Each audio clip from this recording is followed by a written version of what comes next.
Back on track na gayud ang track and field competition sa 98th season sa National Collegiate Athletic Association kun NCAA. Kinihuman sa tulo ka tuig nga pagkahunong gumikan sa pandemya. Mensahe sa mga misalmot karong tuiga susama sa motto sa NCAA nga Achieve Greatness Every Day.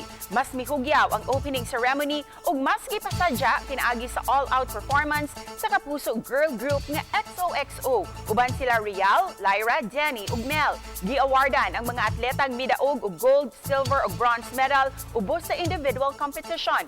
Ato sa discus throw sports event, nakaangkon og bag-ong record ang atleta gikan sa University of Perpetual Health System nga si Russell Ricafort. Human ma-break ang record nga 46.91 meters.